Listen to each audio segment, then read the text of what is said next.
오늘 탄핵 인용과 그리고 박근혜 대통령 퇴진을 촉구하는 8자 촛불 집회 그리고 탄핵을 반대하는 보수단체 집회가 함께 동시에 열리고 있습니다. 네, 탄핵 전국 자세히 짚어보겠습니다. 조혜진 전 새누리당 의원 그리고 서영호 두문정치전략연구소장 함께 나와 계십니다. 안녕하십니까? 예, 반갑습니다. 안녕하세요. 자, 우선 촛불 집회 상황부터 좀 의원님께 예. 여쭤볼게요. 지금 8번째란 말입니다. 예. 사람이 오늘 좀 많이 줄 것이다 이런 얘기도 있는데요. 어떻게 예. 보십니까? 지금 8차까지 왔는데. 원래는 여기까지 올 집회가 아닌데 네.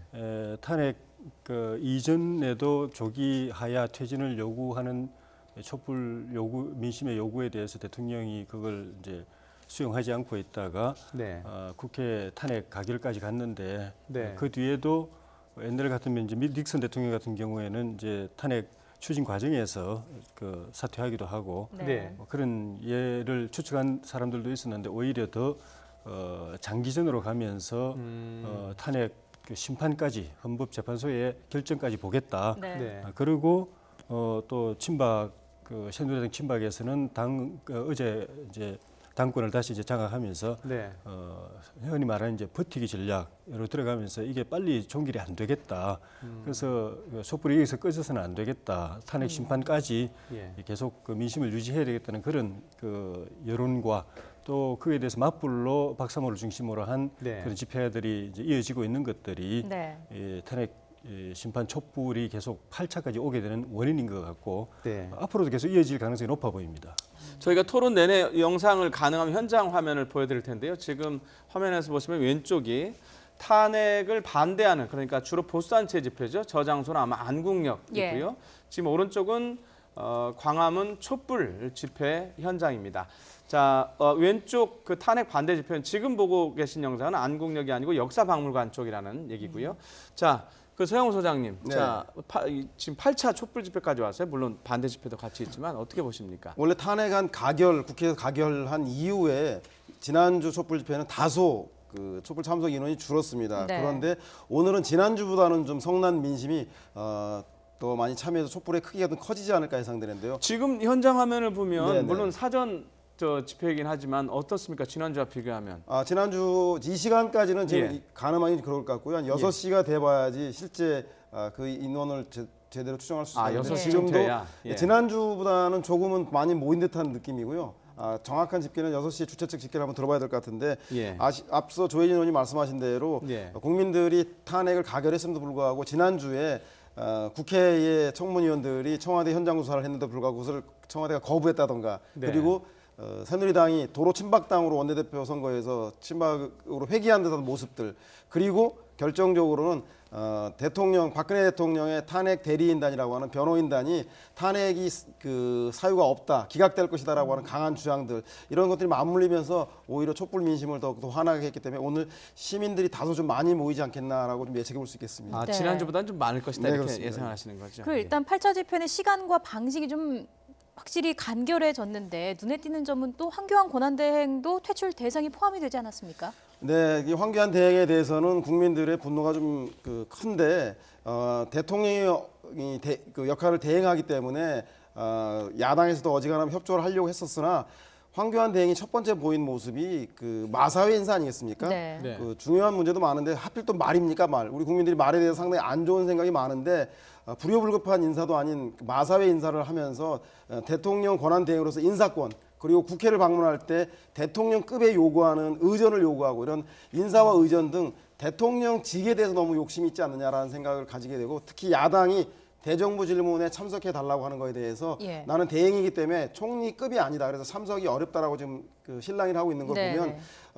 정말 여야정 협의체가 제대로 구성되어서 대통령이 공백 시기에 국정 운영이 순조롭게 될지에 대해서 황교안 대행으로서의 책임이 좀 크다. 그래서 야당이 요구하기 이전에 먼저 본인이 솔선수범해서 청와대의 국정조사위원들의 청와대 현장 조사를 받아들인다던가 그리고 윤정초 행정관과 이영선 행정관에 대해서 국정조사에 참석하라고 한다던가 이러한 황교안 대행이 좀 능동적인 모습을 보였더라면 오히려 야당으로서는 여야정 협의체를 마다할 이유가 명분도 궁색해질 텐데 그런 점에서 황교안 등의 적극적인 여와 야를 설득하는 모습들이 좀 아쉽다라고 할 수 있겠습니다. 그 조금 전에 적극적이라는 단어를 쓰셨는데요. 제 조 의원님한테 예. 그 오늘 물론 탄핵 반대 집회도 있지만은 그러면 대통령 권한 대행이 그럼 가만히 있으란 말이냐 예. 이런 말도 있어요. 이거 예. 어떻게 정리해야 될까요? 이건 사실 야당이 연속으로 이제 헛발질을 해가지고 자초한 측면이 큽니다. 대통령 탄핵 전에 그 새로운 총리를 세우기 위해서 네. 대통령이 총리 추천도 요구했었고 또 네. 극내각 논의까지도 있었는데 그게 이미 이런 상황이 예. 예견이 됐었다라는 거죠. 야당이 정략적으로 예. 그걸 거부하면서 결과적으로는 그때는 야당이 탄핵을 예상하지 않고 탄핵 안 거치고 바로 조기 하야시키려고 네. 했기 때문에 대통령이 탄핵 가결돼서 직무정지되고 황교안 총리가 대행을 맡는 이런 상태는 예상도 못했고 그렇게 될 걸 생각을 못했기 때문에 같이 간다고 봤는데 결국 이렇게 돼버렸고 네. 네. 그리고 인사 문제도 유일호 부총리 같은 경우에 황 총리가 먼저 야당에게 그 입장을 정해달라 유일호 부총리를 유임시킬는지 아니면 임종용 부총리를 그 인준 청문회 해가지고 바꿀는지 해달라고 그랬는데 그리고 네. 국민의당은 민주당한테 그걸 위임했어요. 민주당이 정하면 우리는 그거 따르겠다고 했는데 민주당이 보다가 아이고 그냥 막 그 결론 못 내려버렸어요. 네. 그래가지고 결국 자리 오래 둘 수가 없으니까 경제계에서도 빨리 이거 정해야 된다는 거거든요. 누굴 네. 하든 간에. 예. 그래서 이제 그렇게 정한 측면이 있고 차관급 인사 정도는 고원 총리 때도 또 했었고 지금 사실은 우리 인사 문제는 박 대통령 때 너무 인사를 안 하고 6개월이고 1년이고 자리 비워둔 게 큰 그 국정 난맥을 가져왔기 여러 번 지적이 때문에 됐었죠. 네. 예, 그래서 그 인사가 크게 문제가 없는 인사라면은 하는 것도 굳이 이건 뭐 막을 이유는 없고 야당하고 협의해서 하면 더 좋겠긴 하겠지만 지금 야당이 황 총리 보고 이렇게 거의 뭐 물러가라는 수준으로 이야기하고 예. 있는 상황에서 그 협의가 제대로 될까 하는 그런 생각도 좀 있습니다. 아니, 독립이 안 되는 게그 독립운동을 잘못해서가 아니라 예. 일본 제국주의하고 친일파들 문제 때문이 아니겠습니까? 오늘날 국정의 난맥상이 있는 것이 박근혜 대통령의 비선실세인 최순실의 국정농단 때문에 발생한 문제인데 야당이 다소 그 문제에 대해서 미심쩍어서 대통령이 퇴진하는 것이 더 좋겠다. 따라서 그 퇴진할 대통령이 임명하는 총리가 대행하는 것에서 못 믿겠다라고 하는 것은 뭐 좀 자연스러운 일일 텐데 그렇다면 더더군다나 국정 운영에 책임을 져야 될 대통령의 역할을 대행하고 있는 황교안 대행으로서는 더욱더 적극적으로 야당을 설득하고 하는 그 국정을 정상화하려고 하는 의지와 노력이 필요한데 그러면 좀 미흡하지 않냐라는 생각이 듭니다. 그 조 의원님 말씀을 들어보면 그러니까 지금 그 주도권 어쨌든 야당이 주고 있잖아요. 근데 그걸 충분히 예상을 하고 그런 걸 미리 대비를 했어야 되는 거 아니냐. 그리고 좀 더 책임 있게 나와야 되는 거 아니냐는 지적이거든요. 뭐 야당으로서는 그런 고민이 있었겠지만 네. 탄핵은 탄핵대로 진행되더라도 이런 국정의 난맥상을 조속히 그 마무리하는 길은 대통령이 진퇴를 빨리 밝혀주시고 거기에 따라서 새롭게 그 대선이든 그 나머지 정치 일정을 가져가는 것이 훨씬 국정의 혼란을 막는 길이 아닌가라고 야당은 아직도 생각하고 있는 것 같습니다. 네. 자, 일단 집회 현장을 저희가 계속해서 화면을 보내드리고 있는데 현재 방면과 삼청동 총리공간 100m 앞까지 행진이 진행이 될 것으로 보입니다. 일단 보수단체들도 행진을 하는데 구간이 좀 겹치지 않습니까? 평화 집회 기대해봐도 될까요? 제가 오전에 그 방송 때문에 광화문 현장에 있다가 왔는데 예. 저는 오늘 네. 뭐 보수 단체라고 말하는 건 적절하지 않은 것 같고요. 그러면 저 탄핵을 위해서 모인 사람들은 그리고 대통령의 진퇴를 요구하는 사람들 진보 단체라는 소리 그러네요. 얘기인데 네. 제가 볼 때는 이 대통령의 국정농단 비선실세의 엄단에 대한 요구는 진보 보수 여야의 문제가 아니기 때문에 예. 제가 볼 때는 오늘 그 친박 단체라고 표현해 좋을 정도인데 두 가지 점에서 위험하더라고 하는 내용 면에 있어서 계엄령을 발동하라. 그리고 탄핵을 주장하는 사람들을 다 북한으로 보내라 빨갱이들이다라는 얘기를 서슴지 않게 하시는 그 발언 수위에도 문제가 있고 아 네. 현장에서 그런 목소리가 나왔다는 네네네. 거죠. 제가 현장에 있다 왔는데 그리고 또 하나는 현재 탄핵 촉구했던 그 시민행동 집회 가는 바로 인근에서 세종문화회관 바로 옆에 주차장에서 맞불 집회를 하고 있는데 아주 확성기를 높이 크게 틀고 나서 서로의 집회를 방해하는 듯한 모습이 보여서 충돌을 유발하려고 하는 건 아닌가라고 해서 보수든 친박이든 서로의 주장을 하는 건 좋으나 네. 각각의 주장에 대해서 존중하고 평화적이고 합법적인 방식으로 해야 될 텐데 충돌이 좀 우려될 수도 있겠다. 그래서 경찰 당국이 그 문제에 대해서 아주 신경을 많이 쓰면서 여러 겹으로 서로가 충돌하지 않도록 그 집회의 안전을 위해서 여러 경찰들이 동원되어 있는 모습을 보았는데 오늘 좀 끝까지 안심하지 않고 좀 지켜봐야 예. 된다 생각이 듭니다. 자 서영우 소장님께서 현장을 다녀오셨다니까 그 집회 관련한 질문 하나 더 드리겠습니다. 네네. 오늘 그 이름하여 이제 탄핵 반대 집회 그러니까 뭐 보수단체 친박이든지 그 행사 집회에 김진태 의원이라든가 그 윤창중 전 대변인이 온다는 얘기가 있었습니다. 혹시 맞나요? 보셨나요? 집회 연단에 오르는 건 보지 못했는데 김진태 의원은 트위터를 통해서 본인이 페이스북인가 SNS 상에서 네. 그 내일 100만 명이 모입시다라고 해서 글을 올려서 제가 무대에 오르는 거 보지 못했는데 아마 참석하는 걸로 알고 있고요. 그 대신에 정미용 그 예전에 아나운서였던 분, 정미용 아나운서가 마이크를 잡고 연설하는 건 들었습니다. 예.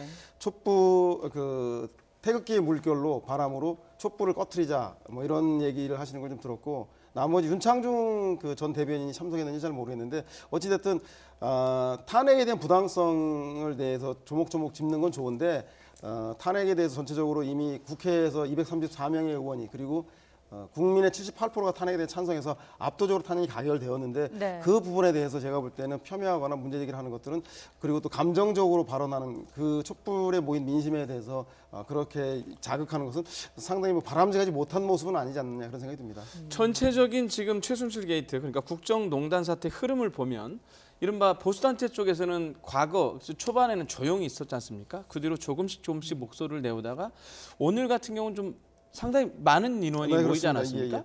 이게 어떤 앞으로의 상황에서 의미가 있다고 보십니까? 아니면 일부러 그렇게 하는 건지? 그리고 그 경찰 수사원 10,000명 정도니까 실제로는 제 짐작으로는 헌재하고 세종문화회관 옆에서 같이 하고 있는데도 불구하고 상당히 많은 수가 모인 걸로 봐서 뭐 지난주보다 많이 온 것 훨씬 같죠? 더 상회하는 예. 숫자인 것 같습니다. 그런데 제가 볼 때는 뭐 장기전에 돌입했다라고 볼 것 같고요. 네. 새누리당 역시 국민들의 상식으로라면 비박 지도부가 들어서서 대통령의 그 탄핵 문제에 대한 책임을 진 친박 지도부가 이 손으로 후퇴할 줄 알았는데 국민의 허를 찌르고 상식을 뒤엎는 친박 지도부가 들어선 걸 보면 제가 볼 때는 이미 소위 말해서 친박 진영 내에서는 그 새누리당 내에서도 그렇고 시민사회 소위 말해서 보수단체와 친박단체를 중심으로 반격의 모멘텀이라고 할까요?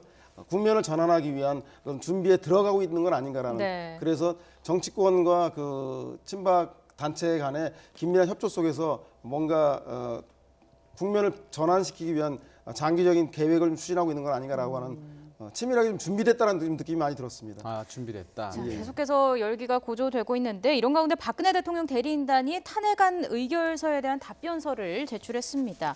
일단 18가지에 이르는 탄핵 사유 중에 하나도 인정을 하지 않았는데요. 의원님 어떻게 보십니까? 예, 그것도 좀 전에 말씀 있었던 대로 이 장기전의 한 부분인 것 같습니다. 검찰 수사 결과 발표된 대통령과 그 주변 사람들의 범죄 행각이라든지 또 국회 탄핵 소추 의결서에 나와 있는 그런 그 여러 혐의들은 국민들을 실망시킬 뿐만 아니라 이건 뭐 충격적인 그런 것들이어서 그걸 뒤집기는 좀 쉽지가 않은데 어쨌든 헌재가 헌법이나 그 법률의 법리를 가지고 하지만 국민 다수의 민심, 정치 민심을 굉장히 중요하게 생각하는 그 정치적 그 사법기관이기 때문에 언제가 될지 모르겠지만은 헌법재판소 심판을 통해서 국회 그 탄핵 가결을 뒤집는 방법은 그 여론의 반전, 민심의 반전뿐이다. 그러려면 시간이 많이 필요하다라는 측면에서 헌법재판소 그 헌법소송의 대리인들도 그 답변서를 내놓은 게 그 내용은 공개가 안 됐지만은 언론을 통해서 보도된 걸 보면은 헌법 위반에 대해서는 그냥 싸그리 그냥 한마디로 그냥 법리 인정 못한다. 법리 적용 잘못됐다 이렇게 말하고 법률 위반에 대해서도 그 혐의 적용이나 아니면 사실관계 다 인정 못한다 이렇게 하고 또 절차적인 문제까지 헌법재판소에 벌써 이제 문제 제기를 하기 시작했습니다. 헌법재판소가 심리하는데 참고하기 위해서 검찰 수사 결과 또 특검의 수사 그 결과를 좀 자료를 달라 기록을 달라고 그러니까 헌법재판소법상으로는 그게 문제가 아닌데 박 대통령 소송 대리인단은 그거 잘못됐다라고 이제 절차 하나하나도 이제 따지고 들겠다고 하는 것이 좀 시간을 좀 길게 가져가는 것이 유리하다라는 판단이 이 장외의 이런 그 움직임하고 박사모 집회하고도 다 서로 연계돼 가지고 하나의 그 방향을 향해서 가고 있는 것 아닌가 하는 그런 느낌을 주고 있습니다.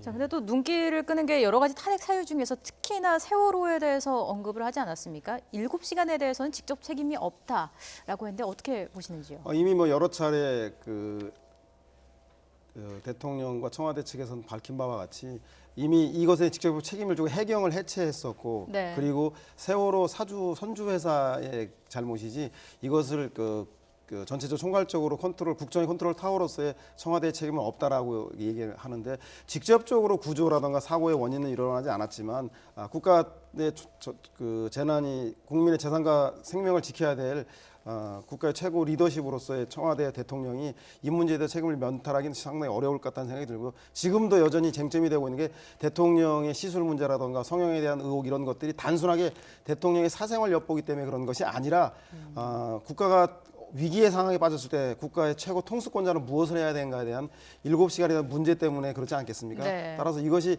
가장 중요한 현재 쟁점으로 떠오르는 것은 국민들의 민심도 그러할 것이기 때문에 지금 현재 청와대에서 탄핵 대리인단이 말하는 것처럼 청와대가 직접적 관련이 없더라도 국민들은 대통령은 국민의 재산과 생명을 지켜야 될 의무가 있다라고 생각하는 것 같습니다. 이 부분은 제가 볼 때는 앞으로 향후 그 특검과 헌재에서 중요하게 쟁점으로 다뤄지지 않겠다는 생각이 듭니다. 네. 그 대통령 측에서 대통령 책임이 없다고 이야기하는 것 중에 하나가 그 시기가 이미 배가 상당히 기울어 있었기 때문에 대통령이 뭐 현장에 헬리콥터를 타고 가서 현장 지휘를 했더라도 못 구해낸다 이런 이야기를 하는데 그렇지 않거든요. 배가 기울어져 있는 상황에서 해경 그 해경정이 옆에 접근했는데 거기서 선장부터 다 빠져나오지 않습니까? 네. 선원들하고 또 일부 승객들이 빠져나오고 해경정은 안에 있는 학생들이나 승객들을 구할 생각은 안 하고 빠져나오는 사람들을 갖다 배에 태워가지고 뒤로 빼돌리는 일만 열심히 했거든요. 예. 그때 누군가가 해경청장이 하든 현장 지휘관이 하든 아니면 대통령이 모니터 보고 야 뭐 하고 있냐 빠져나오면은 들어가는 사람도 있어야 될 거 아니냐 좀 기울었지만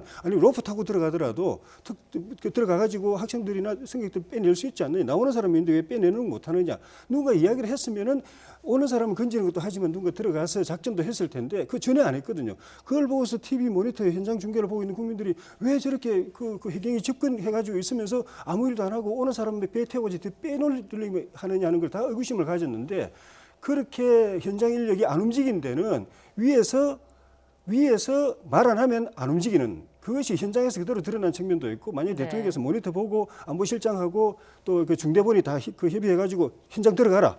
기실에 들어가라고 했으면 저는 들어갔을 거라고 봅니다. 거기서 더 많은 인력을 승객들을 구해낼 수 있었겠죠. 그 점에 있어서 대통령의 책임이 없다. 대통령이 현장에서 지휘했더라도 구할 수 없는 상황이었다라고 하는 청와대의 해명은 저는 안 맞다고 봅니다. 그 청와대에서 나온 얘기 중에 하나가 그 말씀 예. 제대로 구조가 제때 안 됐다라는 건 분명한 사실인데 예. 그게 과연 법리적으로 갔을 때 대통령에 대한 탄핵 사유가 될 것이냐는 예. 부분은 국회에서 상당히 논란이 됐지 않습니까? 이 예. 마지막에 늘 건지 말 건지에 대한 예. 그건 어떻게 보십니까? 그러니까 탄핵이라는 것은 헌법적 판단이기 때문에 네.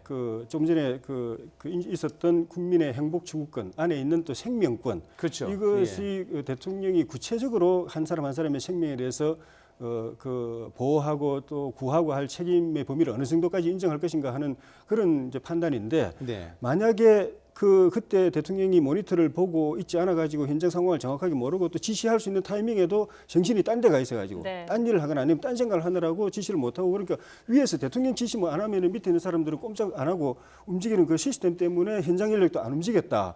라고 한다면은 그리고 7시간에 뭔가 의혹이 있어가 7시간에 의혹이 있어서 그 시간이 대통령이 비상 상황에 집중 안 하고 다른 일 또는 다른 생각을 하고 있어 가지고 이런 일이 벌어졌다고 하면은 심판관들이 헌법적 판단에 있어 가지고 그걸 그렇게 인정할 소지도 저는 없지는 않다고 봅니다. 네. 그러니까 그 대통령이 뭐 지금으로 보면 예. 상황실에 있지 않았던 것은 뭐 이제 예. 거의 확정적인 건데 과연 어디 있었냐는 건데 지금으로 그 대처적인 말에 따르면 이제 관저에서 이제 예. 업무를 봤다는 게 청와대 얘기인데 예. 관저에서 업무를 봤던 거하고 상황실에서 업무를 봤던 거하고 예. 결과적으로 어떻게 달라졌을 것이냐라는 부분도 앞으로 헌법적 판단, 법리적 판단 중요한 문제 아니겠습니까? 예, 그 상황실에 있었으면 좀 더 이제 현장 상황을 생생하게 느끼고 현장에서 바로 옆에 있는 참모들이 각자 현장 파악해가지고 바로 구두로 말로서 상황을 체크하고 주고받을 수 있고 또 의견을 바로 그 자리에서 모을 수 있지 않습니까? 이 상황에서는 이렇게 지시해야 되겠습니다. 네. 이렇게 할 수 있었기 때문에 관저에 혼자 있을 때에 비하면 월등하게 상황 대처 능력이 올라갔겠죠. 그러니까 네. 그 시간에 관저에 있었다는 게 문제되는 이유가 네. 혼자 있는 거하고 상황실에서 상황 참모들하고 상황 파악을 같이 공유하면서 의견을 집중 모아가지고 현장 대처하는 거는 훨씬 차이가 있기 때문이기도 하고 네. 그리고 그 시간에 그동안에 청와대에서 뭐 이것이 팩트입니다라고 한 거나 발표한 거나 그 국회 청문회 과정에서 드러난 거 확인된 것만 보면은 실제 대통령이 뭔가 이 일에 대해서 관련해서 한 거는 시간 모아봐야 한 30분밖에 안 됩니다. 나머지는 없어요. 그런데 그 시간 뭐 했는지 또 이야기가 안 나와요. 예. 그러니까 설령 관저에 있었다 하더라도 생각은 다른 데 있었을 가능성이 있다라는 걸 국민들이 다 지금 의심하고 어쨌든 대통령이 책임을 안 지기 위해서도 그 점에 대해서는 분명하게 이 일에 집중하고 있었고 다른 일 안 했다는 걸 갖다가 입증해야 되는데 본인이 계속 입증해야 숨기기만 되는 하고 예. 뭐 이거 시술 안 했다, 뭐 굿 안 했다 이런 것만 하고 그럼 뭐 했느냐에 대해서 말을 안 하기 때문에 이거는 어떤 형태로 이제 규명이 돼야 되고 특검에서 이건 최종적으로 규명 희망을 좀 보고 있습니다. 네. 네. 자, 일단 또 주제를 바꿔서 어제 있었던 4차 청문회 얘기를 한번 해보겠습니다.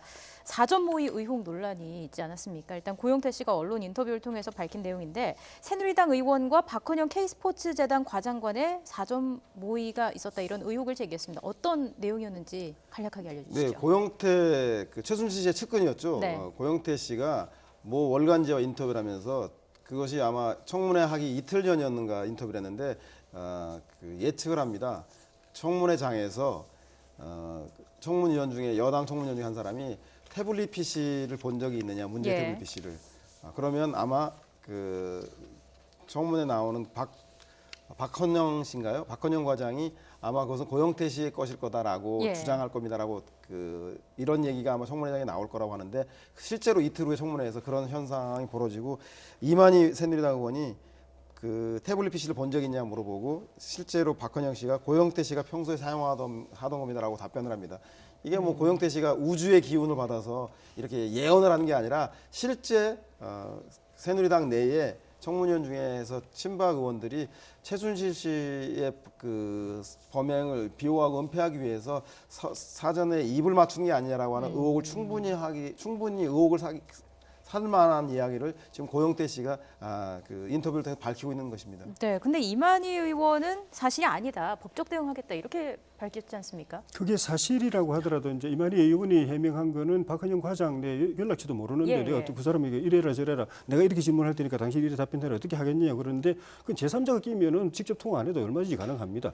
제3자가 그 끼어 가지고 의원님은 이렇게 질문하시고요. 그럼 답변은 이렇게 할 겁니다. 그리고 네. 답변한 사람한테 의원님이 이렇게 질의하면 이렇게 답변하세요라고 하면 얼마든지 가능한 거고 그건 매개를 두고서 상방이 간접적으로 모의할 셈이 되는 것이고 근데 그런 의심을 하는 게 그 청문회장에서 나왔던 정동춘 K스포츠 그 이사장의 그 청문회 대응 방안에 그 비슷한 게 다 나와 있거든요. 네. 그러니까 그거하고 이제 연결되기 때문에 국민들이 볼 때는 이 청문회가 맹탕 청문회고 국민들이 궁금해하고 분노하는 걸 제대로 규명도 못하는 것에 대해서 실망을 했는데 이제 더 나아가가지고 청무 국정조사가 아니라 국정 은폐 이 책동을 하고 있다는 것이 정말 이건 안 그래도 지금 그 실망하고 있는 그 민심에다가 불을 지른 것 같아요. 도대체 이 사람들이 국민들이 어떻게 보길래 TV에서 생중계에서 온 국민이 보고 있는 데서 서로 짜고서 이렇게 짜고 치는 해서 그 은폐해가지고 국민들 예. 속이는 일을 할 수 있느냐 조사를 하고 규명을 해야 될 청문회에서 그래서 오히려 이런 사안이 조사받아야 될 사안이다. 네. 그런 당사자들이 조사돼야 될 당사자들하고 국민이 분노하고 저는 오늘 촛불에 그 영향이 있을 거라고 봅니다. 네.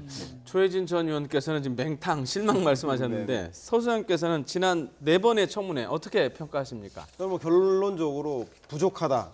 그래도 청문회는 계속되어야 한다라고 이제 요약할 수 있겠다고 생각이 드는데 물론 현재 뭐 그 청문회 자체가 강제 수단 즉 사법적인 강제력이 없기 때문에 동행 명령장을 발부해도 실효성이 없고 그리고 그 법꾸라지라고 하는 그 우병우 전 수석 같은 경우는 수치인 불명으로 해서 동행 명령장 접수조차 하지 않아서 처벌 근거도 못 만드는 이런 아주 교묘한 방법을 쓰고 있는데 네. 그런 것처럼 청문회의 그런 제도적인 미비점과 또 청문위원인 여야 의원들이 호통식 질의만 하고 치밀하게 그 청문위원 그 대상자들을 신문을 하지 못한 점도 있지만 그럼에도 불구하고 검찰 조사와 특검 조사라는 게 밀실 수사 내에서 이루어지는 거기 때문에 국민들은 대단히 그 과정에 참여할 수 없는 게 많은데 청문회라고 하는 걸 통해서 실시간으로 TV를 통해서 실제로 국정농단한 세력들 그 자들의 입에서 태도에서 어떤 식으로 국정농단했는지 들을 수 있기 때문에 저는 국민들의 이런 그 공분을 좀 다소나마 풀 수 있는